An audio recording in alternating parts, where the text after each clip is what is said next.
Good morning, all the students. Once again, Oxford Union English welcomes you all the students because you all the students have just commented, just subscribe and share the video to a great extent. From the core of my heart, I am very thankful to all the students. आज मैं class को शुरू करता हूं, लेकिन फिर एक बात बता दे रहा हूं सारे बच्चों को। जैसा कि आप सब जान रहे हैं, Oxford Union English is the name of my channel, और इन दिस वेरी चैनल इनकलाबी सीरीज़ ए video third.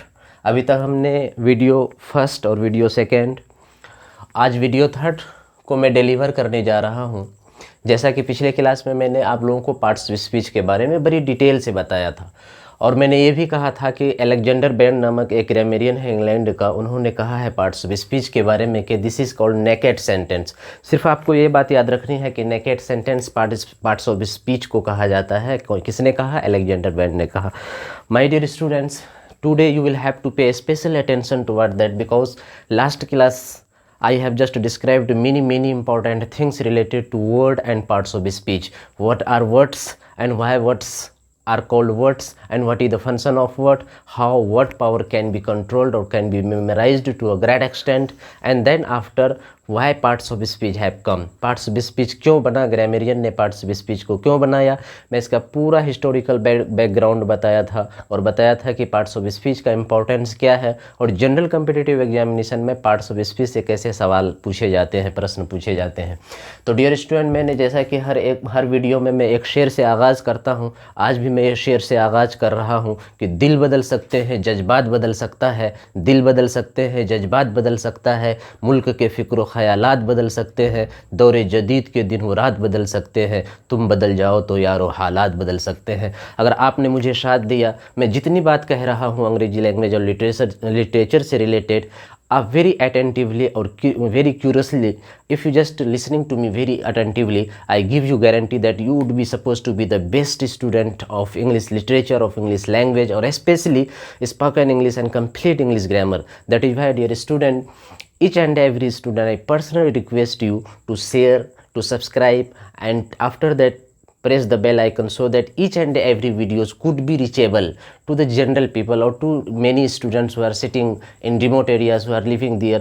So that whatever you are just going to share, that means what, ki easily all the videos could be reachable, all the videos will be intelligible to them. That is why I personally request you, मैं बहुत ज़्यादा मेहनत करता हूँ video को तैयार करने के लिए, सिर्फ़ और सिर्फ एक मकसद के लिए कि आप अंग्रेज़ी ज़बान से जो एक खौफ बच्चों के दिल में है, वो खौफ ख़त्म हो जाए, और अंग्रेज़ी ज़बान ऐसे लगे कि वो सबसे ज़बानों के बीच में जितने भी लैंग्वेजेज हैं, among all the languages, English must be thought, और English must be considered that it is the most easy language in the world. That is why with that very intention, so many things, so many beautiful things और important things related to English language and literature I will just share, and through this very video so many great important types of things would be delivered by me in the class. But the condition is that very regularly or punctually you will have to watch all the videos systematically. If you watch all the videos, that means what, you could understand all the difficult things here. तो मैं सारे बच्चों से request करता हूँ, पिछले वाला video को आपने नहीं देखा तो अभी जो थर्ड वीडियोज़ है, इनकलाबी सीरीज़ का जो थर्ड वीडियोज़ है, ये फिर आपको समझने में दुश्वारी होगी। तो आपको चाहिए कि सबसे पहले इस वीडियो को देखने से पहले आप इसके पहले वाले, यानी जब ये थर्ड वीडियोज़ है तो इसका मतलब है आपको सेकंड वीडियोज़ देखना होगा, फिर सेकंड वीडियोज़ को कायदे से समझने के लिए फिर आपको फर्स्ट वीडियोज़ देखना होगा। तो आप सिस्टम से देखते जाओ, सारी चीज़ को उतारते जाओ और फिर रिवीजन करते जाओ, बिकॉज रिवीजन मेक्स मैन और provides man maturity. That is why if you want to be mature over this very language, then you will have to be continuously और systematically each and every video must be watched by you student. तो देखे चलो student, आप बात करते हैं parts of speech के बारे में। कल जैसा कि हमने लास्ट क्लास में वीडियोस 2 में बताया था मैं कि पार्ट्स ऑफ स्पीच, तो मैंने पार्ट्स ऑफ स्पीच से पहले ये बात बताया था कि भाई वर्ड क्या है, और जैसा कि अगर आप सारे बच्चे देख चुके हो वीडियो को, तो मैंने बताया था this was the first style of mind to be taught और to be delivered to the students, so that students could easily make their word power very very strong. अब वर्ड में कितने एप्लीकेशन है, तो मैंने बताया था कि कोई भी वर्ड को डिक्शनरी से हो या पेपर्स न्यूज़पेपर से हो, जहाँ से भी आपको मिलता है, तो सबसे पहले आप उसका स्पेलिंग जानेंगे, फिर उसका प्रोनाउंसिएशन, और फिर उसका मीनिंग, फिर उसका मीनिंग का मीनिंग, और उसके बाद फिर एप्लीकेशन यानी सेंटेंस में इस्तेमाल कर लेते हैं, तो फिर वो वर्ड आप कभी नहीं भूलते हैं। तो मैंने ये बताया था कि आखिर वर्ड कहाँ से आता है, वर्ड का क्या काम होता है, इटिमोलॉजिकल डिस्क्रिप्शन ऑफ वर्ड क्या होता है। तो वो बात बताने के बाद हमने कहा था ये बात पार्ट्स ऑफ स्पीच के बारे में। Once again I am just going to remind you, मैंने बताया था कि डिक्शनरी, जैसे मैं कल इस डिक्शनरी को बताया था कि इसमें लाखों और पचासों हज़ार वर्ड है। एक इंसान के बस की बात नहीं है कि सारे वर्ड को जनरली याद कर ले। वैसे याद करने में कुछ भी याद कर सकते हैं, पूरे डिक्शनरी को याद कर सकते हैं, लेकिन जनरली एक आदमी सारे वर्ड को याद नहीं कर पाते हैं। दैनिक जीवन में जितना वर्ड्स हमारे इस्तेमाल में आते हैं, चाहे वो ऑफिशियल वर्क में हो या फिर किसी कंपनी में काम कर रहे हैं वहाँ हो, या फिर यूनिवर्सिटी में अगर आप प्रोफेसर हो, एकेडमिशियन हो, आप जितने अपने स्टूडेंट के साथ में या फिर अपने फैमिली के मेंबर्स के साथ में, अपने दोस्तों के साथ में जितने बातें आप करते हैं, वो सारी चीज़ों को, वो सारे वर्ड्स आपको आ जाए अंग्रेजी में, फिर आप अंग्रेजी बोलना आसान हो जाएगा, आप कर सकते हैं वर्ड पावर को स्ट्रॉन्ग। तो हमने बताया था ये कि पार्ट्स ऑफ स्पीच क्यों आया। तो पार्ट्स ऑफ स्पीच हमने बताया था कि जितने भी ग्रामर के साइंटिस्ट हैं या फिर ग्रामेरियन है वर्ल्ड के, उन्होंने रिसर्च करना चालू किया। जितने भी वर्ड्स हैं, all the words of English language, जितने भी वर्ड है, सब पर रिसर्च किया कि इसका क्या फंक्शन है, इसका क्या फंक्शन है, इसका क्या फंक्शन है। तो उन ग्रामेरियन ने इस नतीजा पर पहुंचा कि हर वर्ड का अलग अलग फंक्शन है। चूँकि अलग अलग फंक्शन है तो इसीलिए अलग अलग नाम दे करके क्लासीफाई कर दिया, और इस प्रोसेस को पार्ट्स ऑफ स्पीच कहते हैं। और कल मैंने बहुत सारा सेंटेंसेस को दे करके बताया था कि ये नाउन क्यों है, ये प्रनाउन क्यों है, ये एडजेक्टिव क्यों है, ये इंटरजेक्शन क्यों है, ये प्रीपोजिशन क्यों है। सेंटेंस में इस्तेमाल होने के बाद सबका अलग अलग फंक्शन हो जाता है। चूंकि अलग अलग फंक्शन हो जाता है, इसीलिए ग्रामेरियन ने उसका अलग अलग नाम दे करके 8 भागों में क्लासीफाई कर दिया, और ये क्लासीफाई करने की प्रोसेस को पार्ट्स ऑफ स्पीच कहते हैं। तो इन बातों को आप सब बच्चे अगर पिछले वाले वीडियो को देखे हैं तो समझ गए होंगे। और पिछले वाले वीडियो में मैंने पार्ट्स ऑफ स्पीच से रिलेटेड कुछ ऐसी बातें की थी जो आप किसी भी ग्रामर में, whatever grammar up to now have been written in India, तो you might have not found that, or I give you guarantee that there are so many grammars where there is no clear cut conception or clear cut explanations, but whatever I have taught, these all the things is very very important, and I think if very cautiously or very attentively if you are listening, to something different you will find here through these very videos. So आज मैं अब बात कर रहा हूँ, कल तो मैं बात किया था कि क्या होता है पार्ट्स ऑफ स्पीच, क्यों बना, फिर वर्ड का क्या फंक्शन है, वर्ड और पार्ट्स ऑफ स्पीच में क्या रिलेशन है।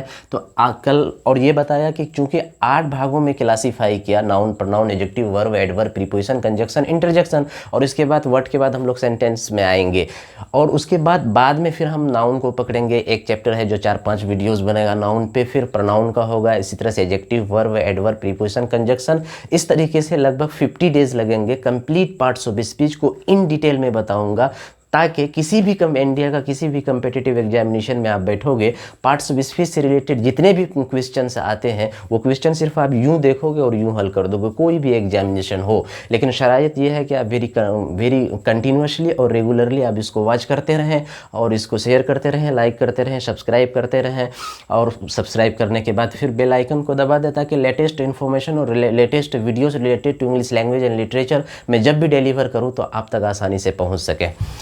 तो बच्चों चलो आज हम कल चूंकि बताया कि 8 ग्रुप में इसका क्लासिफिकेशन किया गया है, तो मैं एक एक को पहले डिफाइन कर देता हूं कि भाई नाउन क्या है, प्रनाउन क्या है, एडजेक्टिव क्या है। उसके बाद में फिर हम नाउन को पकड़ेंगे, तो 5-6 क्लास नाउन पर होगा, 5-6 क्लास प्रनाउन पर होगा। लेकिन सबसे पहले अगर इस बीच में कोई ये पूछ दे कि नाउन क्या है, प्रनाउन क्या है, एडजेक्टिव क्या है, प्रीपोजिशन क्या है, तो आपको डेफिनेशन आना चाहिए। डेफिनेशन एक ऐसा चीज़ है, अगर आप डेफिनेशन को समझ जाते हैं तो आपको ये पता चल जाता है कि इस चैप्टर में क्या हो सकता है। तो मैं सबसे पहले नाउन के बारे में बात करता हूँ, फिर प्रनाउन के बारे में बात करूँगा। आप सिस्टम से देखोगे बहुत सारी ग्रामर में बहुत सारी बातें कही गई है, लेकिन मैं जो बता रहा हूँ और पर्सनली रिक्वेस्ट करता हूँ कि आप उस पर स्टिच हो जाए और इस डेफिनेशन को याद कर लें, और फिर लाइफ में आपको कोई नहीं पीछे छोड़ सकता है।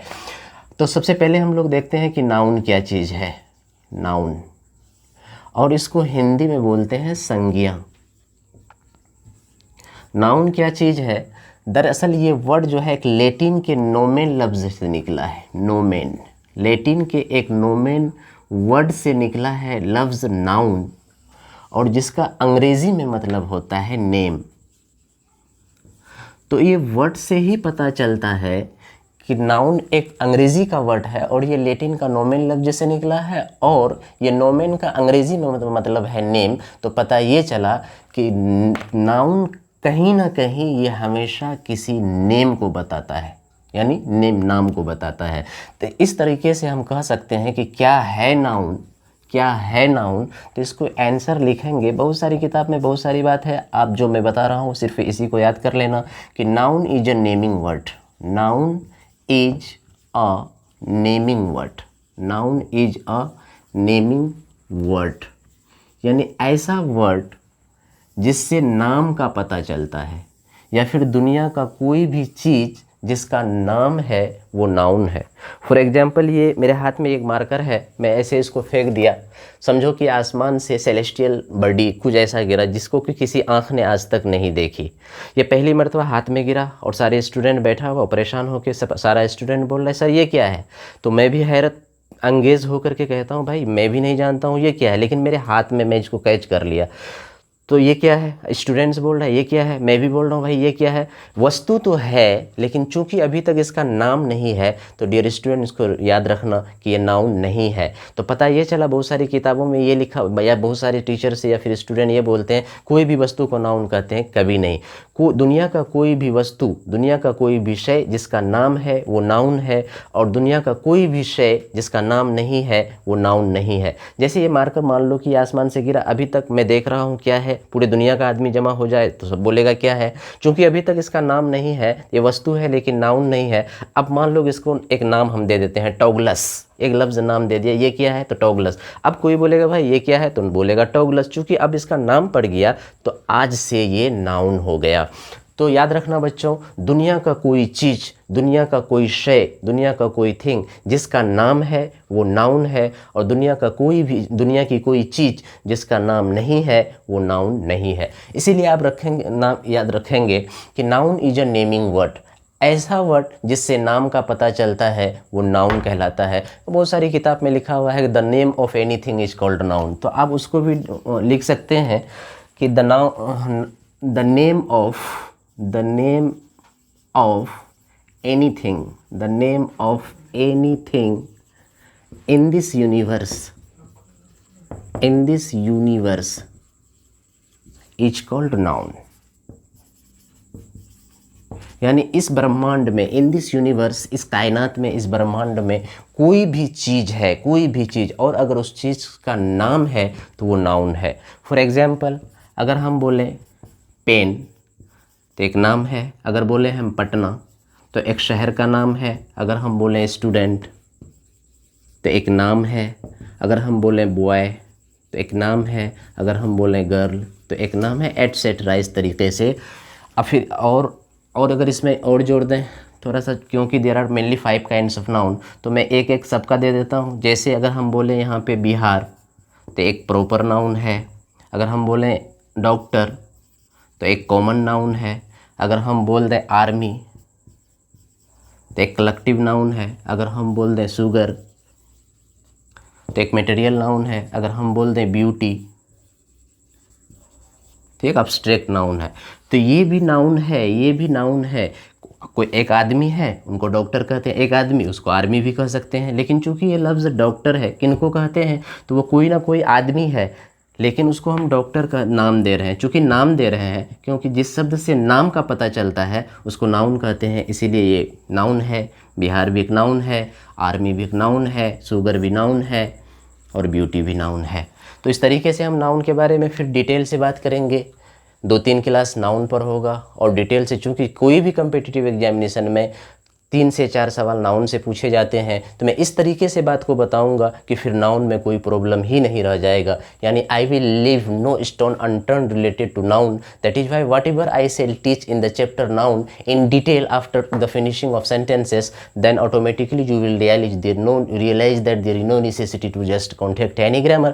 Whatever I shall give you or provide you the materials through this very channel, so it will be more than enough for all of you. So I request you to stitch with the videos what shall I provide through these videos.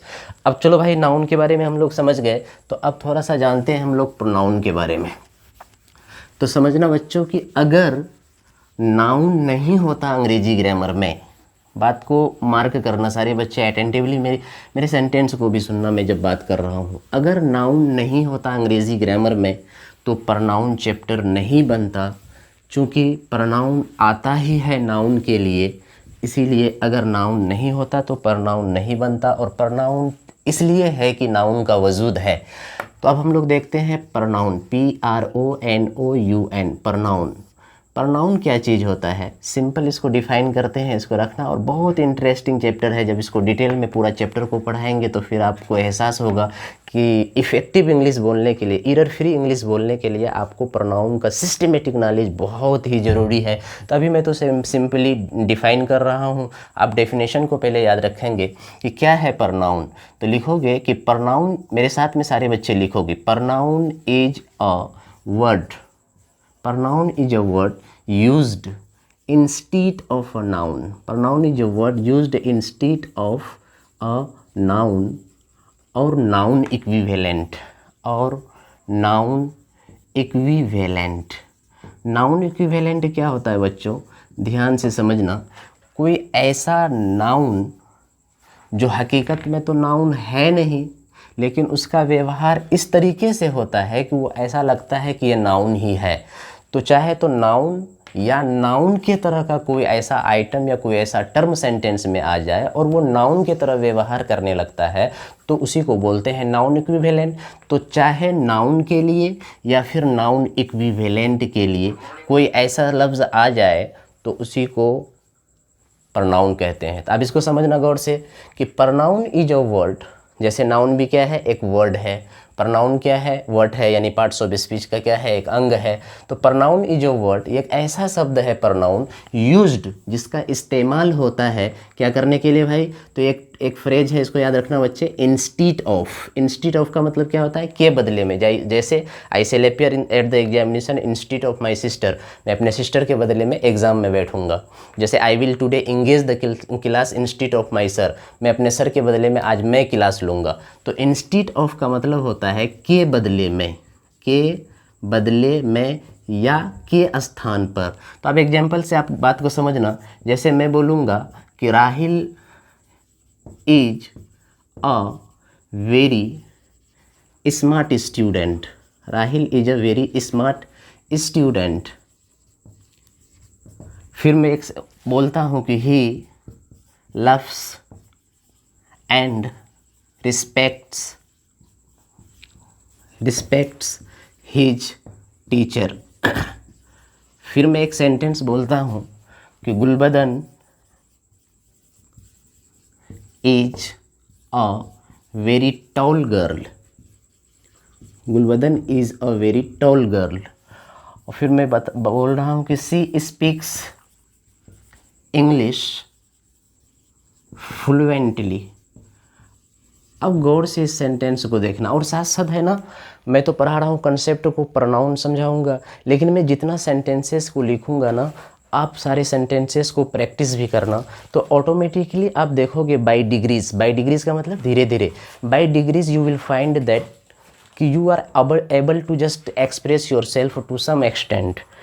तो अब इस बात को समझना क्या है। जैसे ये सेंटेंस है कि Rahil is a very smart student, और हम लोग जानते हैं कि राहिल जो है ये क्या है, नाउन है, क्योंकि बताए थे कि दुनिया में कोई भी नाम वो नाउन कहलाता है। तो कोई आदमी का नाम है राहिल, तो राहिल क्या है, ये नाउन लफ्ज़ है, क्या है, नाउन। तो अब समझना बात को कि Rahil is a very smart student. अब सवाल उठता है कि he loves and respects his teacher. तो अब इधर देखो कि सपोज करो कि ये सेंटेंस अभी नहीं है कि Rahil is a very smart student, ये सेंटेंस सपोज करो कि अभी नहीं है, सिर्फ ये है कि he loves and respects his teacher. अब 50,000 मरतबा बोलो he loves and respects his teacher, वह प्यार करता है और इज्जत करता है अपने टीचर का, वह प्यार करता है और इज्जत करता है अपने टीचर का। तो पता नहीं चलेगा कि भाई कौन, तो पता ये चला कि जब तक हम किसी सेंटेंस में, कोई सेंटेंस में नाउन नहीं आ जाता है तो उस सेंटेंस में प्रनाउन नहीं आ सकता है। तो अब यहाँ पर देखो कि Rahil is a very smart student, अब बोलेंगे कि he loves and respects his teacher, वो प्यार करता है और इज्जत करता है अपने टीचर का। तो वह प्यार करता है, इज्जत करता है अपने टीचर का। तो अब सवाल उठता है कि वह मतलब कौन, तो राहिल। तो अब देखो भाई कि पहले से हम जान रहे हैं कि राहिल क्या है, एक नाउन है, और हमने क्या बताया है कि नाउन या नाउन इक्विवेलेंट, यानी नाउन के बदले में जिस शब्द का इस्तेमाल होता है। तो अब ये क्या है, राहिल नाउन है, और इसके बदले में ये शब्द आया कि ही लव्स, तो कौन लव्स, तो पता चला कि राहिल लव्स। तो ये राहिल ऑलरेडी क्या है, नाउन है, और नाउन के बदले में जिस लफ्ज का इस्तेमाल होता है उसको प्रनाउन कहते हैं, और इसीलिए ये क्या है, प्रनाउन है।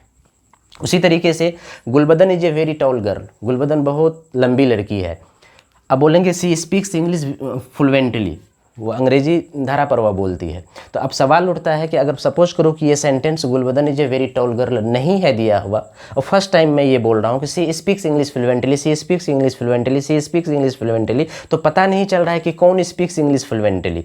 तो अब अगर पहले बोलेंगे ये sentence Gulbadan is a very tall girl और she speaks English fluently, Gulbadan बहुत लंबी लड़की है और वह अंग्रेजी फ्लुएंटली बोलती है। तो अब सवाल उठता है कि कौन बोलती है, तो जवाब इसका मिलेगा क्या, गुलबदन। तो ऑलरेडी हम जान रहे हैं कि गुलबदन क्या है भाई, नाउन है, और नाउन के बदले में ये शब्द आ गया है कि कौन बोलती है, तो गुलबदन। तो गुलबदन के बदले में हम किस लफ्ज़ का इस्तेमाल किए हैं, सी, तो इस तरीके से ये प्रनाउन हो गया। तो हम लोग क्या समझे भाई कि कोई भी सेंटेंस में उस वक्त तक नाउन प्रनाउन नहीं आ सकता है जब तक उस सेंटेंस में, किसी सेंटेंस में उस वक्त तक प्रनाउन नहीं आ सकता है जब तक उस सेंटेंस में नाउन ना हो। तो पता ये चला कि नाउन के बदले में जिस शब्द का इस्तेमाल होता है उसे क्या कहते हैं, प्रनाउन कहते हैं।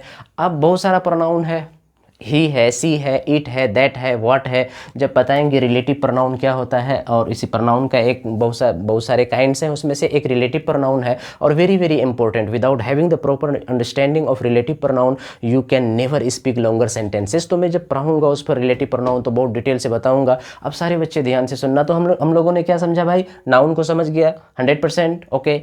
अब प्रनाउन है, प्रनाउन को समझ गया, अच्छे से समझना, वीडियो को बार बार देखना, और जहाँ पर समझ में अगर ना आवे तो फिर कमेंट में भेजना, और मैं फिर इसको डिटेल से बता दूंगा। तो चलो भाई, ये क्या हो गया, प्रनाउन। तो हम लोग आते हैं अब तीसरा वाला, एडजेक्टिव पर, कि एडजेक्टिव क्या चीज़ है।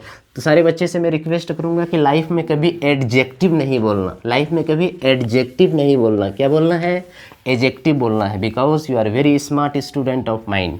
That is why, because you are my student and I am your teacher, there must be something very very different from general teacher और फ्रॉम जनरल स्टूडेंट।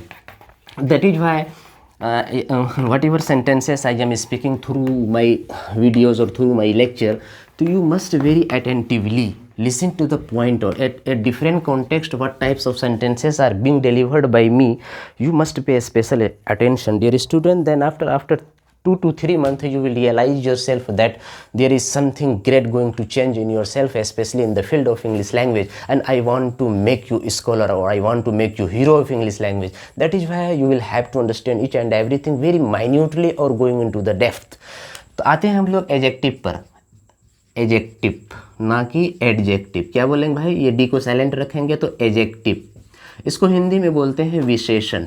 क्या बोलते हैं भाई, विशेषण। तो अब इसको समझो, ये बहुत ही इम्पोर्टेंट चैप्टर है अंग्रेजी ग्रामर का। कोई ऐसा एग्जाम नहीं है जहाँ पर एडजेक्टिव से सवाल नहीं पूछे जाते हैं। तो इसको मैं डिटेल से बताऊंगा, पहले आप सिर्फ इसका डेफिनेशन जान लें कि क्या होता है एडजेक्टिव। इसको ध्यान से समझना कि इसका डेफिनेशन क्या है, कि एडजेक्टिव क्या होता है। बहुत सारी किताब में बहुत तरह के बात लिखे हुए हैं, लेकिन आप समझना कि एडजेक्टिव क्या है। तो an adjective is a word used to add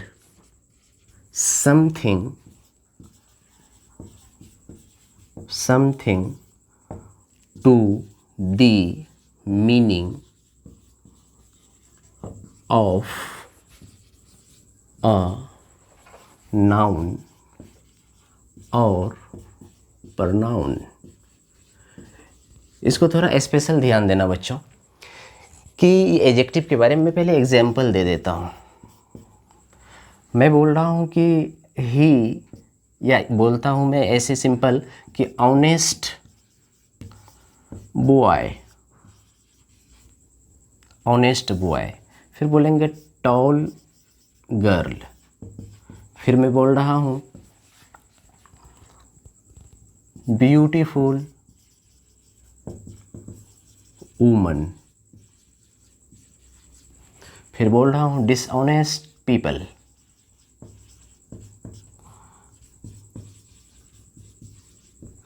अब यहाँ पे एक सेंटेंस में लिख रहा हूँ कि ही इज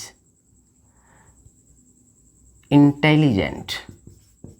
गौर से समझना सारे बच्चे। देखो जी, बहुत सारी किताब में ये बातें लिखी भी रहती है कि एडजेक्टिव क्या है, तो एडजेक्टिव क्या है कि विच क्वालिफाइज नाउन और प्रोनाउन, जो नाउन या प्रोनाउन को क्वालिफाई करता है, ठीक है ना, विशेषता बताता है।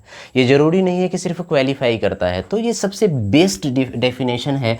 इस डेफिनेशन को अगर तुम याद कर लेते हो, फिर इसके एतबार से तुम बच्चों को पढ़ाते हो या फिर किसी भी स्टूडेंट को पढ़ाते हो या फिर यूनिवर्सिटी के प्रोफेसर हैं, कॉलेज के प्रोफेसर हैं, और इस डेफिनेशन को वो माइंड में रख करके बच्चों को पढ़ाते हैं, तो उसका लेक्चर वो हाई लेवल का लेक्चर होगा। तो याद रखना, अब बच्चा नहीं रहे कि एडजेक्टिव इज जो word which qualifies noun pronoun. याद रखना, कोई भी नाउन या प्रोनाउन रखा हुआ है बगल में या दिया हुआ है किसी सेंटेंस के अंदर में, तो याद रखना बच्चों कि कोई भी ऐसा वर्ड जो नाउन या प्रोनाउन के मेरिट या डीमेरिट को बताता है, याद रखना। तो इसीलिए मैंने कहा कि जब मेरिट बताएगा तो उसमें कुछ जोड़ देगा, कि अगर बॉय है तो बोलेंगे स्मार्ट बॉय, तो कुछ एक लेप जोड़ दिया उसके पीछे में। तो इसीलिए कहा कि एन एडजेक्टिव इज जो वर्ड एक ऐसा वर्ड है यूज्ड, जिसका इस्तेमाल होता है टू ऐड, जोड़ने के लिए, समथिंग, कुछ, to the meaning of a noun और प्रनाउन, यानी नाउन और प्रनाउन के अर्थ में, अर्थात नाउन और प्रनाउन में कोई चीज़ जोड़ दिया जाता है, कोई एक्स्ट्रा टैपिंग कर दिया जाता है, कोई चीज़ का टाइटल दे दिया जाता है, या कोई चीज़ उसको चिपका दिया जाता है, जिससे उसका मेरिट या डिमेरिट का पता चलता है। और जो लफ्ज डिमेरिट और मेरिट यानी नाउन या प्रनाउन के मेरिट या डिमेरिट को बताता है, तो इसी ऐसे ही लफ्ज को एडजेक्टिव कहते हैं। तो फॉर एग्जाम्पल यहाँ पर देखें, आपके एक बॉय एक नाउन है। अब मैं कह रहा हूँ यहाँ पे बात है कि ऑनेस्ट बॉय, तो अब ये है कि ये बॉय, ये जो लड़का है, इनकी मेरिट या डिमेरिट को बता रहा है। कि यहाँ पर क्या बता रहा है भाई, मेरिट को बता रहा है कि ये ऑनेस्ट बॉय है, अच्छाई को बता रहा है। मेरिट और डिमेरिट का मतलब यहाँ अच्छाई या बुराई। तो ये बॉय है और बॉय के मेरिट को बता रहा है कि ऑनेस्ट, तो ये लफ्ज ऑनेस्ट जो है ये एडजेक्टिव है और ये नाउन है। तो नाउन की क्वालिटी को बता रहा है या नाउन के मेरिट या डिमेरिट को बता रहा है। जिस तरह से ब्यूटीफुल वुमन अगर बोलेंगे, ये ओमेन मत बोलना बच्चों, वुमन, वुमन। तो ब्यूटीफुल वुमन, खूबसूरत औरत, ऐसा भी तो बोल सकते हैं अगली वुमन, बदसूरत औरत। तो अब यहाँ पर देखो कि वुमन क्या है, ये एक नाउन है और नाउन की मेरिट को बताता है ये लफ्ज़ ब्यूटीफुल। चूँकि ये मेरिट को बताता है तो इसीलिए ये भी क्या हो गया, एडजेक्टिव, और ये क्या है, नाउन है। अब आगे देखें कि डिसऑनेस्ट पीपल, डिसऑनेस्ट पीपल, तो ये तो लोग, पीपल क्या है, नाउन है, लेकिन क्या कह रहा है कि कैसा लोग हैं भाई, तो डिसऑनेस्ट पीपल, मतलब ये नाउन के डिमेरिट को बता रहा है। तो चूंकि नाउन या प्रनाउन के मेरिट या डिमेरिट को जो बताता है उसे क्या कहते हैं, एडजेक्टिव कहते हैं। तो इस लिहाज से ये भी क्या है भाई, एडजेक्टिव है। अब यहाँ पर मैंने बताया क्या कि an adjective is a word used to add something to the meaning of a noun और प्रनाउन। और कभी कभी क्या होता है, प्रनाउन का भी वो करता है। कैसे करता है, तो ही इज इंटेलिजेंट। अब सवाल उठाओ कि ही क्या है, ऑलरेडी अभी हमने पहला प्रनाउन का डेफिनेशन में देखा कि ही क्या है, प्रनाउन है। अब यहाँ पर देखो कि ही इज इंटेलिजेंट, और ये ही की क्वालिटी यानी मेरिट को बता रहा है कि ये बंदा ही जो है वो ब्लंट नहीं है बल्कि इंटेलिजेंट है। अगर ये इंटेलिजेंट है तो इसका मेरिट यानी क्वालिटी का पता चल रहा है, और चूंकि क्वालिटी का पता चलता है यानी मेरिट को बताता है, तो सबसे पहले तो ये जाने कि मेरिट को बता रहा है तो ये क्या है, एडजेक्टिव है। लेकिन अब सवाल उठता है कि भाई ये लफ्ज़ इंटेलिजेंट किसकी मेरिट को बता रहा है, तो आप देखोगे कि ये प्रनाउन का मेरिट को बता रहा है यानी ही का मेरिट। तो पता ये चला कि ही क्या है, प्रनाउन है। तो एडजेक्टिव सिर्फ नाउन नहीं बल्कि एडजेक्टिव नाउन या प्रनाउन दोनों के मेरिट या डिमेरिट को बताता है, इसीलिए उसे एडजेक्टिव कहते हैं। तो हम लोगों ने बच्चों नाउन, प्रनाउन, एडजेक्टिव अच्छे से समझ गया। अब याद रखना इन सारी चीज़ों को, बार बार रिवीजन करना, repeatedly you are requested to revise, because only revision provides you maturity और strength in your complete system of gaining education. और it has been the history of the world that those persons involved, वे लोग जो involve रहते हैं revising the red things, पढ़े हुए चीज़ों को रिवाइज करते हैं, तो फिर वो बहुत आगे जाते हैं और क्रिएटिविटी उनके अंदर में होती है और वो क्रिएटिव राइटर आगे चल के बनते हैं।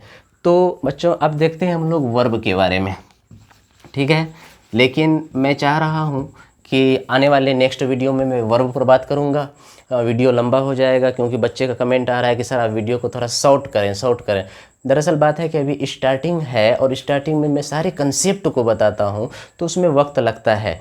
लेकिन वर्ब के बारे में मैं कोशिश करूँगा नेक्स्ट वीडियो में। अब सारे बच्चे एक बात याद रखना कि एक बार मैं फिर से रिमाइंड करा दे रहा हूँ कि Oxford Union English is the name of the channel, और इन दिस वेरी चैनल इनकलाबी सीरीज उसकी बहुत सारे सीरीज आएंगे, लेकिन अभी फर्स्ट सीरीज का नाम जो है इनकलाबी सीरीज, और ये इनकलाबी सीरीज ए और वीडियो थर्ड, ये वाला वीडियो जो मैं आज दे रहा हूँ ये थर्ड है। तो आप सबसे रिक्वेस्ट है कि पहले आप सेकेंड वाला और फर्स्ट वाला वीडियो को कायदे से देखेंगे।